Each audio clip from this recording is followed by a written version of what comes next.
సంఘం తరపున, కుటుంబం తరపున కూడి వచ్చిన మీ అందరికీ ప్రభు అయిన యేసుక్రీస్తు నామంలో హృదయపూర్వకమైన వందనాలు.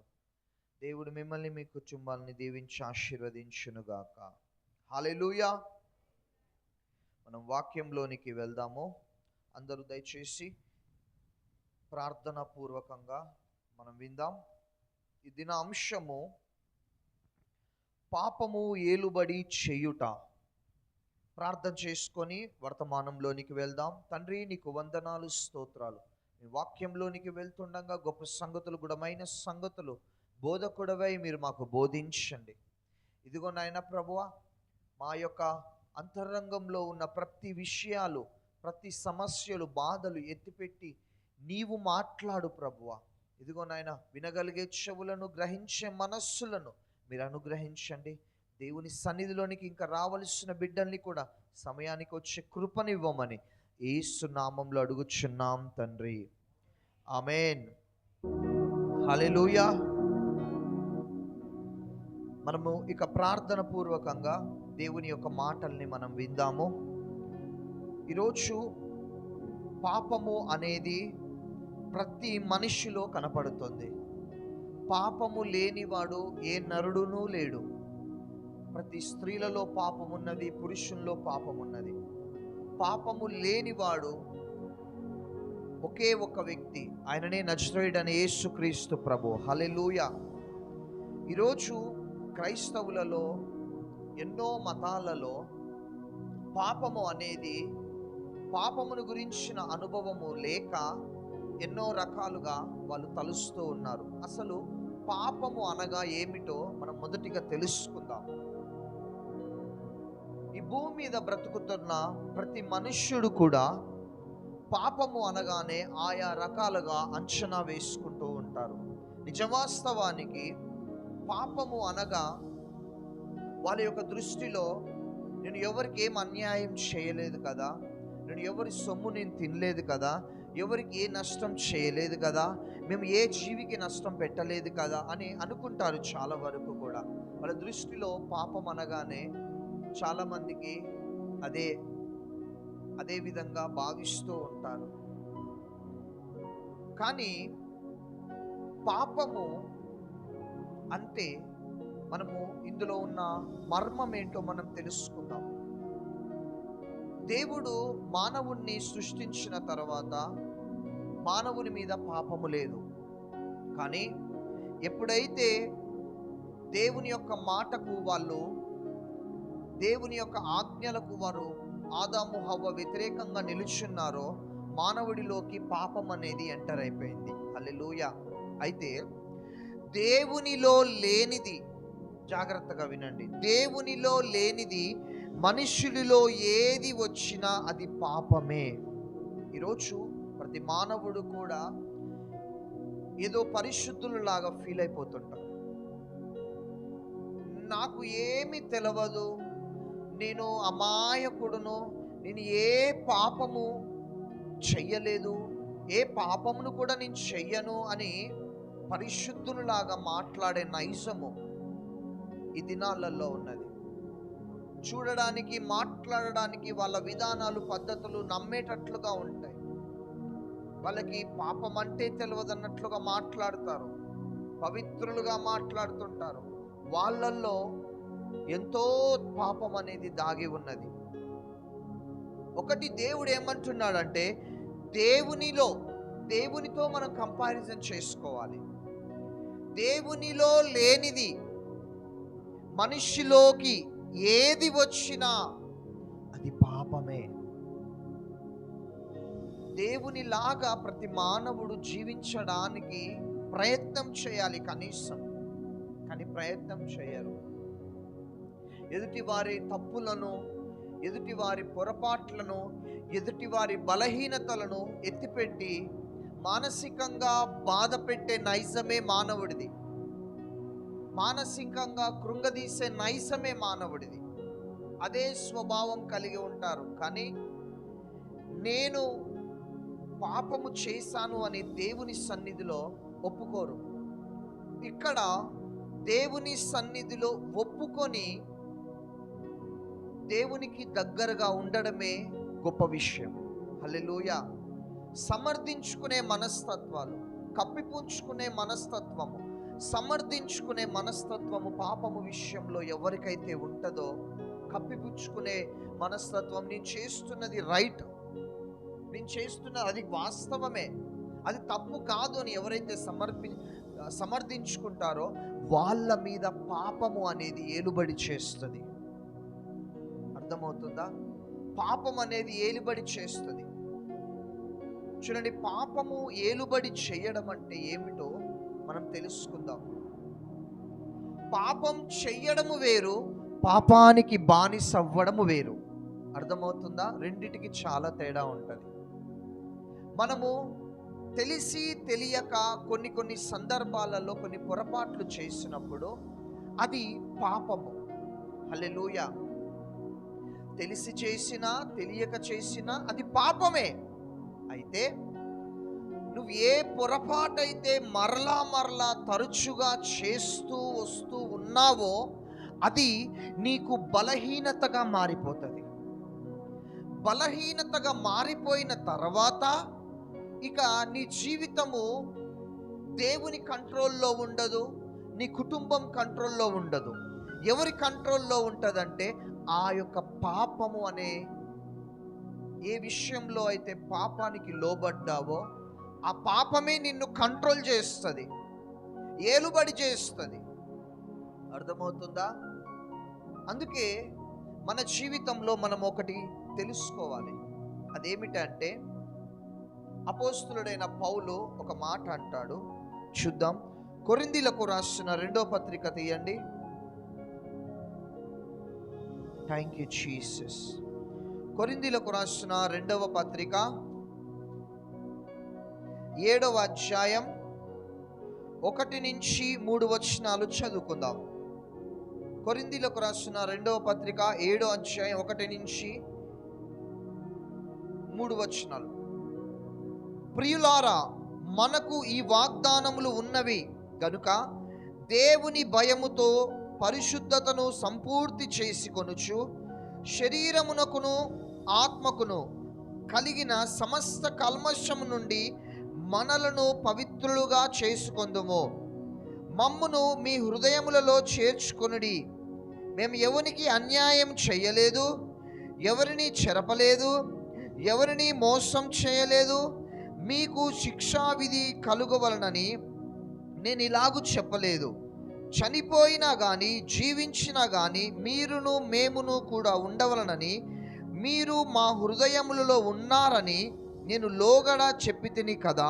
చూడండి, ఇక్కడ 2వ వచనంలో చాలామంది మానవుడు హృదయంలో అనుకుంటున్న ఆలోచన ఏమిటి అంటే, ఏమంటున్నాడు? మీ హృదయంలో చేర్చుకుని ఎవరికి అన్యాయం చేయలేదు, ఎవరిని చెరపలేదు, ఎవరిని మోసం చేయలేదు. ఇది మానవుడు అంటున్న మాట. ఊకే ప్రతి క్రైస్తవులు ఊకే నువ్వు పాపివి అని ఊకే అంటూ ఉంటారు. అన్యుల దగ్గరికి వెళ్ళి నీలో పాపం ఉన్నది, నువ్వు పాపాత్ముడివి, నీ హృదయాన్ని శుద్ధి చేసుకో, నీ హృదయాన్ని కడుక్కో, దేవుని రక్తంలో కడగబడు అని అన్యుల దగ్గరికి వెళ్ళి చెప్తే వాళ్ళకు నచ్చదు. ఎవడు వీడు ఊరికే నన్ను పాపి అని మాట్లాడుతున్నాడు, మీరే పెద్ద పాపులని క్రైస్తవులను అంటారు. ఎందుకంటే అందులో ఉన్న సత్యం, అందులో ఉన్న మర్మం ఏంటో తెలియదు. ఇక్కడ ఏమంటున్నాడు మానవుడు ఏమంటున్నాడంటే, నేను ఎవరిని చెరపలేదు కదా, ఎవరిని పాడు చేయలేదు, ఎవరికి నష్టం కలపెట్టలేదు, ఎవరిని హత్య చేయలేదు, ఎవరిని బాధ పెట్టలేదు అని హృదయంలో అనుకుంటున్నారట. అయితే ఇక్కడ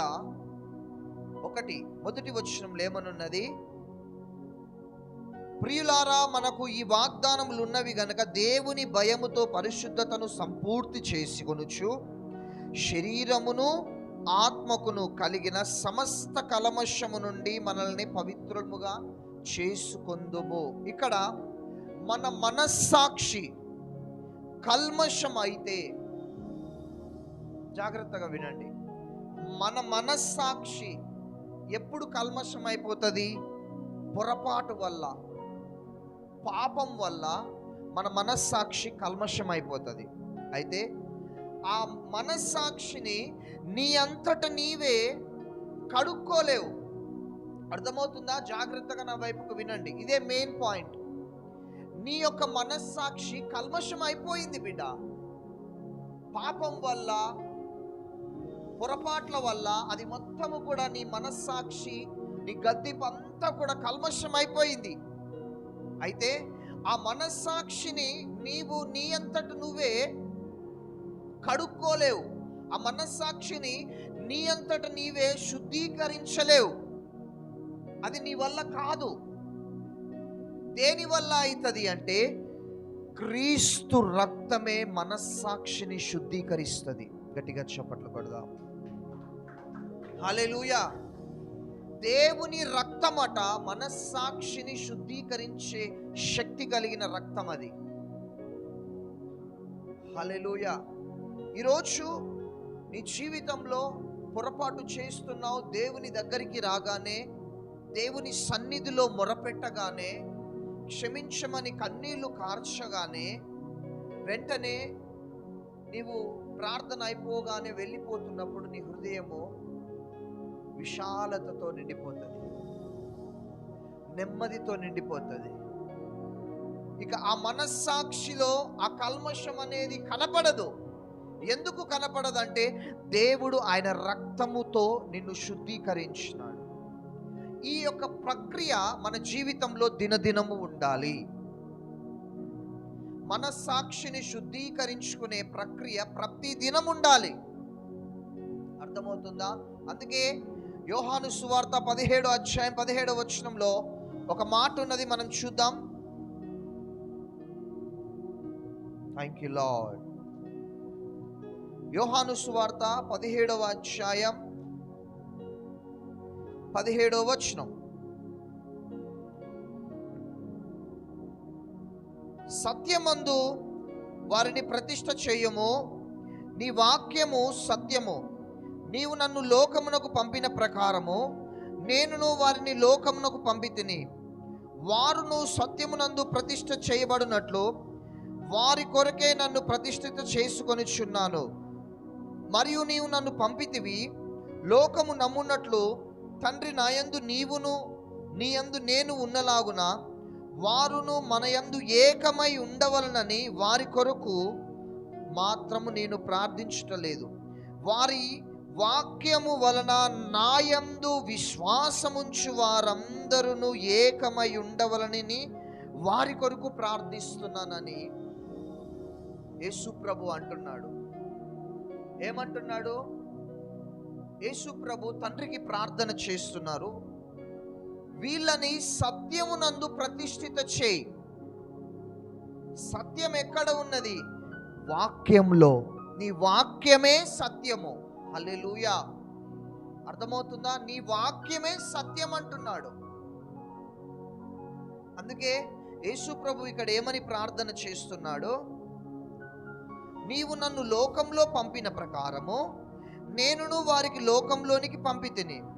వారును సత్యమునందు ప్రతిష్ఠిత చేయబడినట్లు వారి కొరకే నన్ను ప్రతిష్ఠిత చేసుకొనిచున్నాను. అయితే మరియు నీవు నన్ను పంపితివని లోకం నమ్మునట్లు తండ్రి నామం నాయందు నీవును నీయందు నేను ఉన్నలాగున వారును మనయందు ఏకమై ఉండవలని వారి కొరకు మాత్రము నేను ప్రార్థించుటలేదు. వారి వాక్యము వలన నాయందు విశ్వాసముంచు వారందరూ ఏకమై ఉండవలనని వారి కొరకు ప్రార్థన చేస్తున్నాను. ఇక్కడ చూడండి, యేసు ప్రభు దేవుని యందు నువ్వు విశ్వాసముంచి నీ ప్రార్థన ఏది చేసినా కూడా దేవుడు వెంటనే స్పందిస్తాడు. అర్థమవుతుందా? దేవుడు వెంటనే స్పందిస్తాడు. మన జీవితంలో ఇది మనం తెలుసుకోవాలి. ఎందుకంటే మనము సత్యమునందు ప్రతిష్ఠిత చేయబడాలి. నీవు సత్యమునందు ఎప్పుడు ప్రతిష్ఠిత అవుతావు అంటే, నువ్వు వాక్యాన్ని ధ్యానిస్తూ వాక్యంలో ఎదిగినప్పుడే. నువ్వు వాక్యం అనేది నీ హృదయంలో ఉంటే పాపం అనే అడ్డు కూడా తొలగిపోతుంది. ఇది మెయిన్ పాయింట్. వాక్యం అనేది నీలో ఉంటే నువ్వు పాపం చేయలేవు. వాక్యం లేకపోవడమును బట్టే తరచుగా పొరపాట్లు పడిపోతున్నావు, తరచుగా బలహీనతలలో పడిపోతున్నావు, పడుతూ లేస్తూ ఉన్నావు. రిపీటెడ్గా అదే అవుతుంది నీ జీవితంలో. అందుకే మనం తెలుసుకోవాలి, ఈరోజు మనము సత్యమునందు ప్రతిష్ఠిత చేయబడాలి. ఇది మనం తెలుసుకోవాలి. ఎందుకు ప్రతిసారి అదే బలహీనత వెంటాడుతున్నది, అదే ఆలోచనలు వస్తున్నాయి? ఎందుకు ఆ విషయంలో వీక్ అయిపోతున్నావు అంటే నీ బలహీనత ఏంటో అపవాదికి తెలుసు. అర్థమవుతుందా? నీ బలహీనత ఏంటో వాడికి తెలుసు. నువ్వు ఏ విషయంలో బలహీనంగా ఉన్నావో, నువ్వు ఏ విషయంలో నిన్ను శోధిస్తే డౌన్ అయిపోతావో అపవాదికి తెలుసు. నువ్వు అన్ని విషయాలలో పర్ఫెక్ట్గా ఉండొచ్చు, కానీ నీ జీవితంలో ఒక విషయంలో డౌన్ అవుతావు. ప్రతి మనిషికి ఉన్న ఒక వీక్నెస్ ఏంటిదంటే, ప్రతి మనిషికి ఒక బలహీనత ఉంటుంది. ప్రతి మనిషికి ఉంటుంది ఒక బలహీనత. అందుకే అదంతా పక్కకు పెట్టేసి మనుషుడు ఏ విధంగా తయారైపోతాడంటే, నేనేదో కరెక్ట్గా ఉన్నా, నేను మంచి పవిత్రుణ్ణి, నేను పరిశుద్ధుణ్ణి, నాలో ఏ పాపము లేదు అని ఎదుటి వాళ్ళకి జడ్జిమెంట్ చేస్తారు. అందుకే యేసు ప్రభువు ఇలాంటి వాళ్ళ గురించి ఒక మాట, ఒకటే సింపుల్గా ఒక మాట వదులుతాడు. అదేంటో చూద్దామా? మత్తయి సువార్త 5వ అధ్యాయం 27వ వచనం. వ్యభిచారము చెయ్యవద్దని చెప్పబడిన మాట మీరు విన్నారు కదా, నేను మీతో చెప్పినదేమనగా, ఒకడు స్త్రీని మోహపు చూపుతో చూచు ప్రతివాడు అప్పుడే తన హృదయమునందు ఆమెతో వ్యభిచారము చేసిన వాడగును. ఇది ఎవరి గురించి అంటున్నాడంటే, నాలో ఏది లేదు, నేనేదో కరెక్ట్ అని చాలా మందికి లెక్చర్లు ఇస్తుంటారు. కొంతమంది లెక్చర్లు ఇస్తూ, నువ్వు ఇట్లా ఉండు, నువ్వు చేస్తుంది కరెక్ట్ కాదు. వీళ్ళల్లోనే పొరపాట్లు ఉన్నాయి, వీళ్ళల్లోనే మిస్టేక్స్ ఉన్నాయి, వీళ్ళలోనే బలహీనతలు ఉన్నాయి.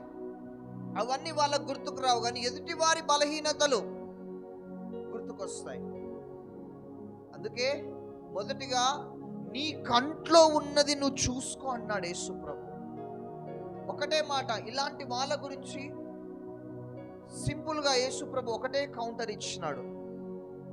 ఒక స్త్రీని మోహపు చూపుతో చూస్తేనే, ఒక స్త్రీ గురించి నీ హృదయంలో మోహపు ఆలోచనలు వస్తేనే నువ్వు వ్యభిచారం చేసిన వాడు అవుతావు అని యేసు ప్రభు అన్నాడు. అంటే ఈ మాట చూడండి ఎంత డెప్త్గా ఉన్నదో. మనం ఎన్నోసార్లు బయటికి వెళ్ళినప్పుడు ఎన్నో ఆలోచనలు వస్తుంటాయి, ఎన్నో విషయాలలో మన తలంపుల ద్వారా వ్యభిచారం చేసిన వాళ్ళం అవుతాం. అవన్నీ మనకి ఏమైపోతుంది అంటే, అది అలవాటుగా మారిపోతుంది. అది అలవాటుగా మారిపోయి ఆ పాపం అనేది నీ మీద ఏలుబడి చేస్తున్న విషయం కూడా నీకు అర్థం కాదు. ఎందుకంటే నీకు అలవాటు అయిపోయింది. ఒకరిని కామెంట్ చేయడం అలవాటు అయిపోయింది, ఒకరిని కామపు ఆలోచనలతో చూడడం అలవాటు అయిపోయింది. కాబట్టి నీ మనస్సాక్షి కల్మషం అయిపోయింది, అది నీకు అలవాటు అయిపోయింది. కాబట్టి నీకు అర్థం కాదు. అందుకే ఈరోజు ప్రభు అంటున్నాడు, ఇలాంటి విషయాలలో మనం జాగ్రత్త కలిగి ఉండాలి. ఒక విషయాన్ని నేను మీకు చెప్తాను. ప్రతిసారి పరిశుద్ధాత్మ దేవుడు నన్ను ఏ విధంగా గద్దిస్తాడంటే, ఎవరినైతే నువ్వు మోహపు చూపుతోని చూస్తావో, నీ వెనక ఉన్న నీ కుటుంబ సభ్యుల్ని కూడా వేరే వ్యక్తులు అదే మోహపు చూపుతో చూస్తారు. అర్థమవుతుందా? ఒక వ్యక్తి గురించి నువ్వు ఏ ఆలోచనలతోనైతే ఉంటావో, నీ కుటుంబ సభ్యుల గురించి కూడా అదర్ పర్సన్ అదే ఆలోచనతో ఉంటారు. నీ భర్త గురించి, నీ భార్య గురించి, నీ బిడ్డల గురించి, నీ పిల్లల గురించి అదే ఆలోచనతో ఉంటారు.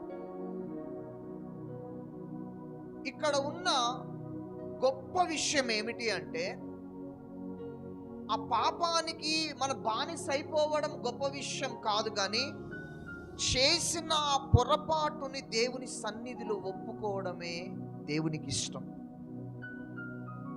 అందుకే యేసు ప్రభు ఒక చోట అంటాడు, నీ బలహీనుడవు, నీ బలహీనురాలు అని నాకు తెలుసు బిడ్డ. అయితే నా ఆత్మను నీకు అందుకే నేను అనుగ్రహించి ఉన్నాను. దేవుని ఆత్మ ఈరోజు నీకు ఎందుకు తోడుగా ఉన్నదంటే సర్వ సత్యంలోనికి నడిపించడానికి. గట్టిగా చప్పట్లు కొడదాం. ఈరోజు దేవుని ఆజ్ఞ ప్రకారంగా మనం జీవించాలి అంటే జీవించలేము. ఈ లోకంలో మనం బ్రతకలేము. ఏదో ఒక కళ్ళ ద్వారా, నోటి ద్వారా, చెవుల ద్వారా ఏదో చేస్తూనే ఉంటాం. అందుకే మన జీవితంలో ప్రతి దినము ఒక ప్రక్రియ కావాలి. అదేమిటి అంటే దినము మనల్ని మనం కడుక్కోవడం. అది ప్రతిరోజు ఉండాలి. అర్థమవుతుందా? ఎందుకంటే మనం బలహీనులమని తెలుసు, మన పాపాత్ములమని తెలుసు. అందుకే దావీదు అంటాడు, ప్రభువా నా తల్లి గర్భంలో నేను పాపంలో ఉన్నప్పుడే నా తల్లి నన్ను గర్భాన్ని ధరించింది. పాపంలో ఉన్నప్పుడే నేను గర్భాన్ని ధరించిన అని దావీదు అంటాడు. ఒకటి నేను మీకు ఒక విషయం చెప్తాను, గుర్తుపెట్టుకోండి. ఇక్కడ కింది వచనంలో ఏమనున్నది, నీ కుడి కన్ను నిన్ను అభ్యంతరపరిచిన ఎడల దాన్ని పెరికి నీ యొద్ద నుండి పారివేయము. నీ దేహమంతయు నరకంలో పడకుండా నీ అవయవంలో ఒకటి నశించుట నీకు ప్రయోజనకరమే కదా. నీ కుడి కన్ను నిన్ను అభ్యంతరపరిచిన ఎడల దాన్ని నరికి నీ కుడి చెయ్యి నిన్ను అభ్యంతరపరిచిన ఎడల దాన్ని నరికి నీ యొద్ద నుండి పారవేయము. నీ దేహమంతయు నరకంలో పడకుండా నీ అవయవంలో ఒకటి నశించుట నీకు ప్రయోజనకరము కదా. చూడండి, ఇక్కడ ఏమంటున్నాడు అంటే, నీ కన్నును తీయమంటలేడు యేసు ప్రభు, నీ చెయ్యి నిన్ను అభ్యంతరపరిచి చెయ్యిని తీయమంటలే. ఈ మాటకి అర్థం ఏమిటి అంటే, నీకు ఈరోజు నీ యొక్క చూపులు నిన్ను డిస్టర్బ్ చేసినాయి అంటే దాని నుండి నీ హృదయము కల్మషం అయిపోతుంది. కల్మషం అయిపోయినప్పుడు ప్రతి దినము నువ్వు దేవుని రక్తంలో శుద్ధీకరింపబడము అవసరమని ఇక్కడ యేసు ప్రభు అంటున్నాడు. అర్థమవుతుంది? అంటే నీ కండ్ల ద్వారా నువ్వు చేస్తున్నది నువ్వు మర్చిపోతున్నావు. నీ చేతుల ద్వారా చేస్తుంది కొన్ని సందర్భాలలో మర్చిపోతున్నావు. ఈ వాక్య భావం అదే.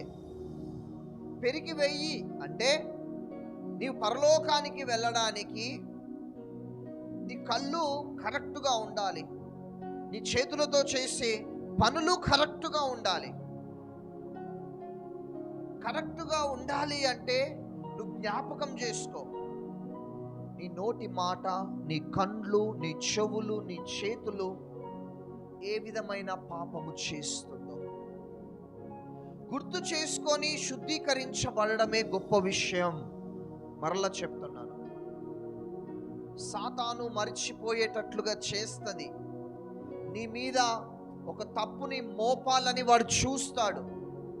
అందుకే రేయి మొదటి జాబు నుంచి కూడా నిన్ను నువ్వు శుద్ధీకరించుకొని దేవుని ఎదుట, మనుషుల ఎదుట నిన్ను నువ్వు అభ్యాసం చేసుకో. దేవునికి నీ హృదయాన్ని అప్పచెప్పు. నన్ను నీ కంట్రోల్లో ఉంచుకో ప్రభువా అని చెప్పు. ఈరోజు ఈ విధంగా ఒక క్రైస్తవుడు ఉండాలంటే ఉండలేడు బిడ్డ. అందుకే దేవుడు సత్యస్వరూపియగు ఆయన ఆత్మను మనకి ఇచ్చినాడు. ఆయన మనల్ని సర్వసత్యంలోనికి ఆయన నడిపిస్తాడు. ఆ విషయాన్ని మనము తెలుసుకోవాలి, గమనించాలి. ఆత్మ సంబంధమైన శరీర పాపాలుంటాయి, ఆత్మ పాపాలుంటాయి. శరీర సంబంధమైన పాపాలుంటాయి, ఆత్మ సంబంధమైన పాపాలుంటాయి. శరీరాన్ని ఉపయోగించుకొని సాతానుడు ఎన్నో పాపాలు మనలో నుండి చేస్తూ ఉంటాడు. సోమరితనము, బద్ధకము, తిండిబోతుతనము, వ్యభిచారము, లోకానుసారంగా ఆలోచించడం, ఇవన్నీ కూడా శరీర సంబంధమైనవి. ఆత్మ సంబంధమైన పాపాలు గర్వము, అహంకారం, కోపము, ద్వేషము, అసూయ, కుళ్ళు, కుతంత్రాలు, ఇవన్నీ ఆత్మ సంబంధమైన పాపాలు. హల్లెలూయా. అందుకే యేసు ప్రభువు మత్తయి ఆది కాండము నుంచి మత్తయి సువార్త, మార్కు, యోహాను, అపోస్తుల కార్యములు ఎన్నో విషయాలలో దేవుడు మీ పాపాలని ఒప్పుకోండి, క్షమించబడండి, మీరు క్షమాపణ కోరండి అని బ్రతిమిలాడినాడు యేసు ప్రభు. ప్రయాసపడుతున్న, భారం మోసుకొని వస్తున్న సమస్త జనులారా నా దగ్గరికి రాండి, విశ్రాంతిని కలగజేస్తా.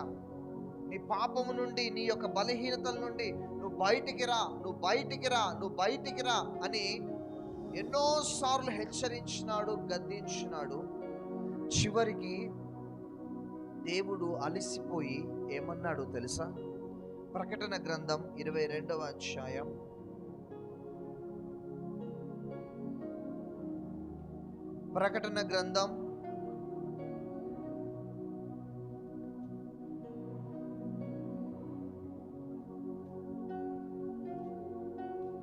22వ అధ్యాయం 11, 12 వచనాలను మనం చదువుకుందాం.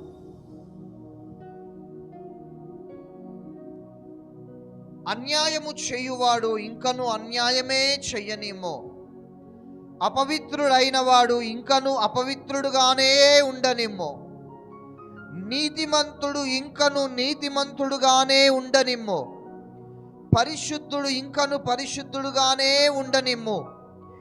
ఇదిగో త్వరగా వచ్చుచున్నాను, వాని క్రియల చొప్పున ప్రతి వానికిచ్చుటకు నేను సిద్ధపరిచిన జీతము నా యొద్ద ఉన్నది. హల్లెలూయా. చివరికి ఏమంటున్నాడు? ఇక నేను చెప్పి అలసిపోయినా అపవిత్రుడుగానే ఉండని, నీతిమంతుడుగానే ఉండని, అన్యాయం చేసేవాడు అన్యాయం చెయ్యని, నువ్వు అడ్డు చెప్పకిగా. పరిశుద్ధుడుగా ఉన్నవాడు పరిశుద్ధుడుగానే ఉండని. నువ్వు పాపం చేస్తున్నావా? చెయ్యి. దేవుడే అంటున్నాడు చివరికి, ఇక అలసిపోయి, చేస్తున్నావా? చెయ్యి. అన్యాయం చేస్తున్నావా? చేస్తూనే ఉండు. నీకు నచ్చినట్లుగా జీవిస్తున్నావా? జీవించు. ఈరోజు నా ఇష్టం అనేది పెద్ద దయ్యం అండి, గుర్తుపెట్టుకోండి. నా ఇష్టం అనేది, ఆ మాట పలికించేది పెద్ద డెవిల్. అది పిల్లలు కొంచెం పెద్దగా అవుతుండగానే తల్లిదండ్రులకు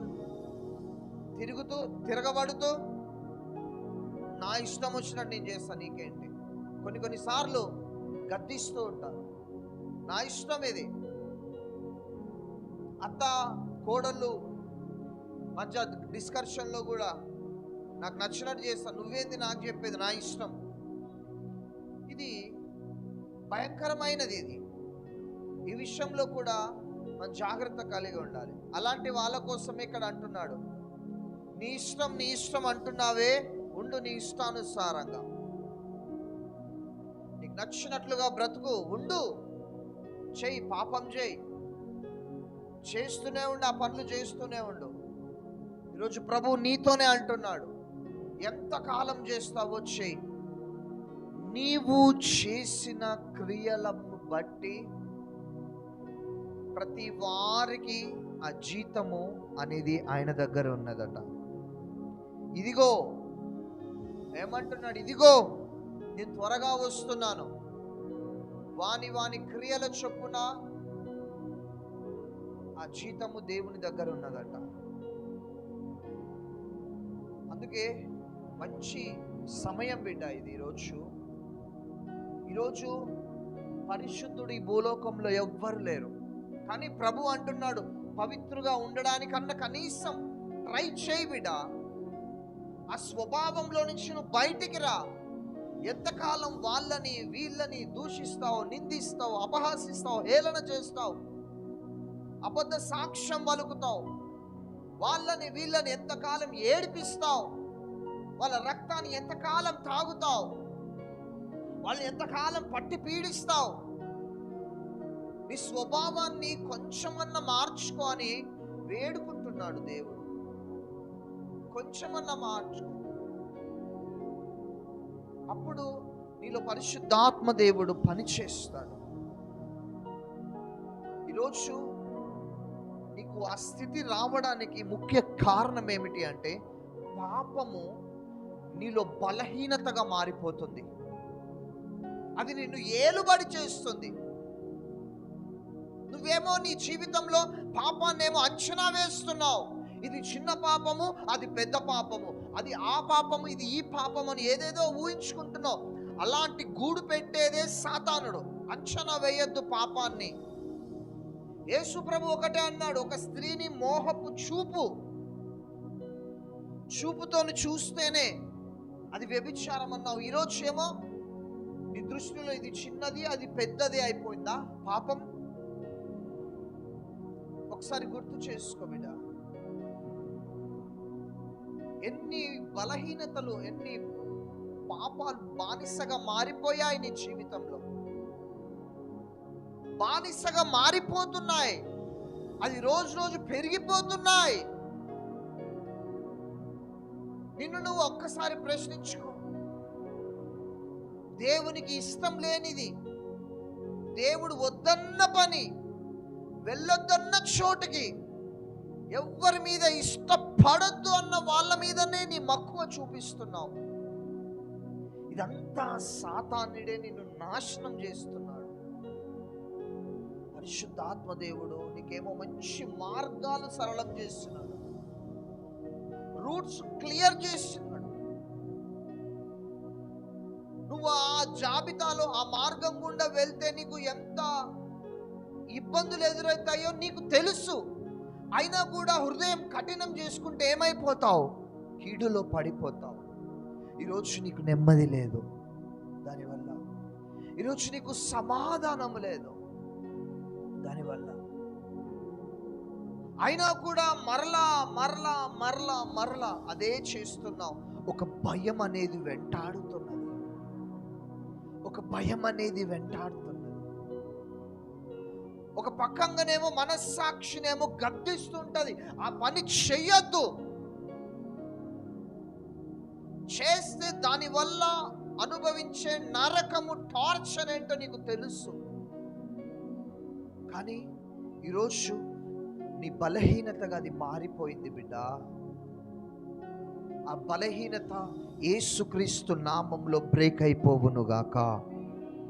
ఆ బలహీనతమైన బంధకాలన్నీ కూడా బ్రేక్ అయిపోవునుగాక. ఈరోజు నువ్వు ఒకరి గురించి మాట్లాడే ముందు, ఒకరి గురించి వీడు వేస్ట్, వీడు పనికిరానోడు, వీడు బలహీనుడు, వీడు త్రాగుబోతోడు, వీడు అట్లాంటోడు, వీడు తిరుగుబోతోడు, ఒకరి గురించి అనే ముందు నువ్వు ఏ విధంగా ఉన్నావు నీకు గుర్తుకు రావాలి. అర్థమవుతుందా? ఒకరి గురించి అనే ముందు నువ్వే విధంగా ఉన్నావు, సహజ సిద్ధంగా నీ గుణం ఏ విధంగా ఉంది. నలుగురు కూర్చోగానే వాళ్ళ గురించి వీళ్ళ గురించి ఎన్ని మాటలు మాట్లాడుతుంటారు. వాడు మారకపోతే మన బతుకు వేస్ట్, నువ్వు మంచిగా ఉన్నట్లు అనేస్తారు. ఇక వాడు మారకపోతే వాడు అయిపోయింది అని పని వేస్ట్, ఇక అని పని వేస్ట్ అనేస్తారు. నువ్వెట్లున్నావు అది నీకు జ్ఞాపకం రావాలి. ఒకరి గురించి అనే ముందు నేనెట్లున్నా, నా విధానం ఎట్లుంది, నా పద్ధతి ఎట్లుంది, అసలు అర్హత ఉందా, ఆయన గురించి మాట్లాడే రైట్స్ నీకున్నాయా? లేవు.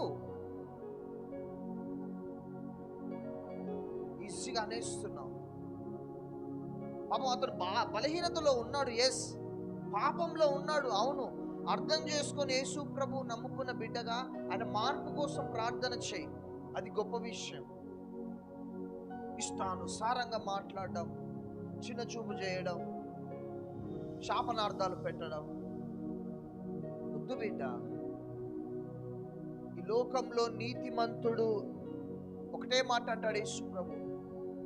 అపోస్తలుడైన పౌలు అంటాడు ఎబ్రీకి రాసిన పత్రికలో, నీతిమంతుడు ఒక్కడును కూడా లేడు. ఏ భేదము లేదు, ఏ మతము లేదు, ఏ కులము లేదు. దేవుడు అనుగ్రహించు మహిమను పొందలేకుండా ఉన్నారట చాలా మంది. ఏ భేదము లేదు, ఒక్కడును నీతిమంతులేడు, అందరూ పాపము చేసిన వాళ్ళే.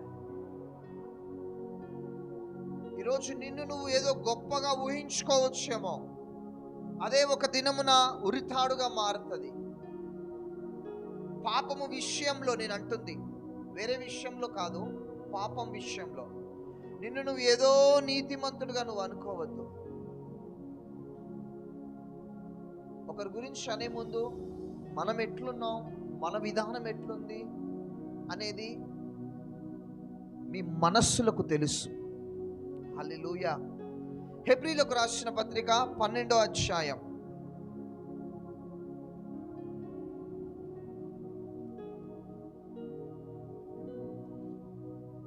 హెబ్రీలకు రాసిన పత్రిక 12వ అధ్యాయం 13, 14 వచనాలు.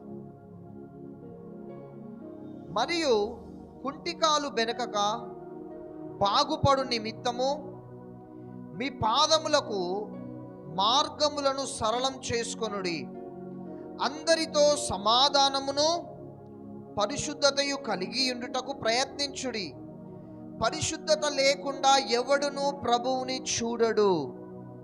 మీలో ఎవడైనను దేవుని కృపను పొందకుండా తప్పుపోవునేమో అనియు, చేదైన వేరు ఏదైనను మొలిచి కలవరపరుచుట వలన అనేకులు అపవిత్రులైపోదురేమో అనియు, ఒక్క పూట కూటి కొరకు తన జ్యేష్ఠత్వపు హక్కును అమ్మివేసిన ఏశావు వంటి భ్రష్టుడైన వ్యభిచారి అయిన ఉండునేమో అనియు జాగ్రత్తగా చూసుకొనుడి. ఇక్కడ ఏమంటున్నాడు, మెయిన్ పాయింట్ 14వ వచనం, అందరితో సమాధానమును పరిశుద్ధతయు కలిగి ఉండుటకు ప్రయత్నించమంటున్నాడు. సమాధానము, పరిశుద్ధత. ఈరోజు నీకు సమాధానము లేదు కొంతమందితో. ఎందుకు లేదు చెప్పనా? నీలో ఒక అహం, బైబుల్లో దేవుడు ఆత్మ నడిపింపు నీకు బహుబలంగా, నీ కుటుంబం దీవెనకరంగా ఉండాలంటే మొదటిగా నీ ఇంటి వాళ్ళతో, ఇంటి ఎదురు వాళ్ళతో, పక్క వాళ్ళతోనే సమాధానం ఉండదు. వాళ్ళతో సమాధానంగా ఉండదు. అర్థమవుతుందా? ఉండలేరు. బంధువులతో సమాధానం ఉండదు, ఉండగలగాలి. అదే పరిశుద్ధతలోనికి నువ్వు వెళ్ళాలి అంటే సమాధానము, కలిసి మెలిసి ఉండడం నేర్చుకోండి. ఈరోజు ఏ గ్రామంలో అయినా, ఏ పట్టణంలో అయినా, ఏ పల్లెలో అయినా ఎక్కువ గొడవలు ఎవరికైతే ఇంటి ఎదురుగా వాళ్ళతోనో, ఇంటి పక్కన వాళ్ళతోనే అవుతాయి. అవునా? వాళ్ళతోనే అవుతాయి. సమాధానం ఉండదు. వీళ్ళు ఇటు పోతే వీళ్ళు ఇటు వెళ్ళిపోతారు. సమాధానం ఉండదు. మనల్ని పాపంలో పడివేసేది మేను అసమాధానము. అర్థమవుతుందా? దాని నుండే అన్ని పుట్టుకొస్తాయి. సమాధానము లేకపోతే అన్ని పుట్టుకొస్తాయి. గొడవలు అవుతాయి, ఇంకా పెద్దగా అవుతాయి, వ్యతిరేకతలు అవుతాయి, శత్రుత్వం పెరిగిపోతుంది. అది ఎక్కడికో దారితీస్తుంది. అందుకే పేతురు అంటాడు, సాధ్యమైనంత మట్టుకు సమాధానంతో ఉండమంటాడు. వాళ్ళ విధానం, వాళ్ళ పద్ధతి ఏ విధంగానే ఉండని, జస్ట్ మాట్లాడుతున్నావా అంతే. అర్థమవుతుందా? నేను చెప్పేది వినండి. వెళ్ళి కాళ్ళ మీద పడండి, వాళ్ళ మీద కాళ్ళ మీద పడండి అని నేను చెప్పట్లే.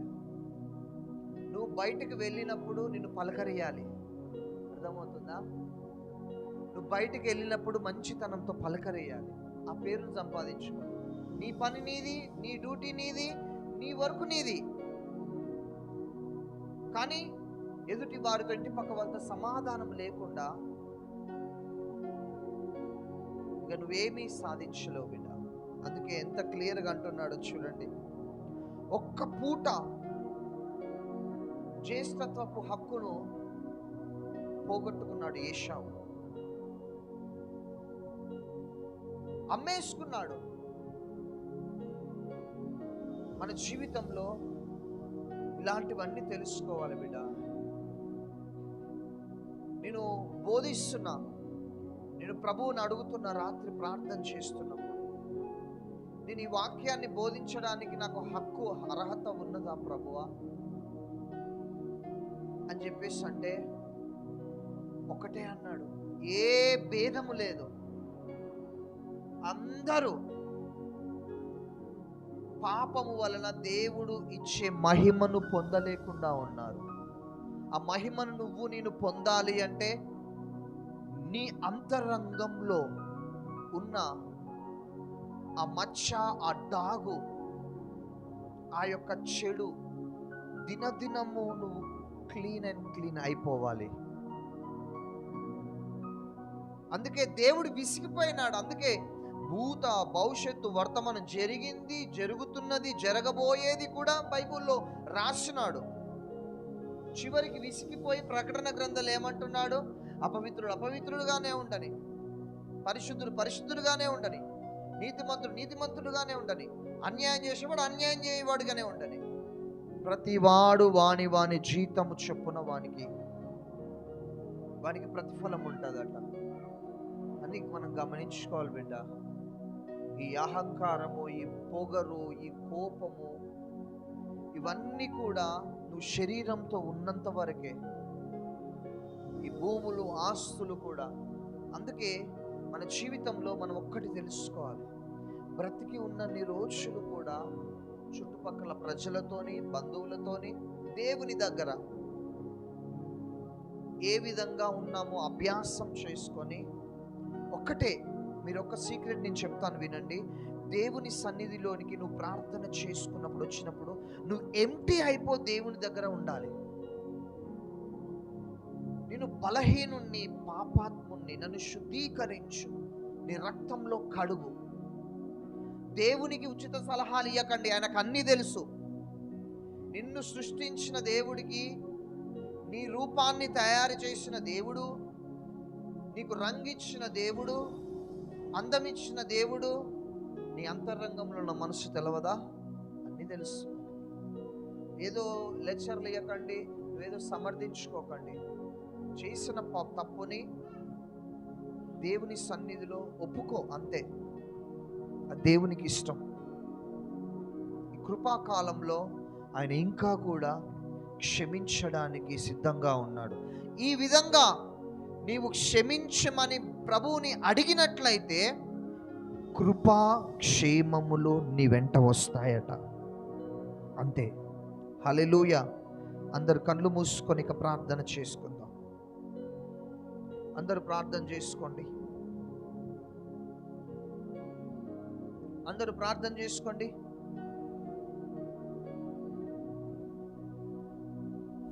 Thank you lord.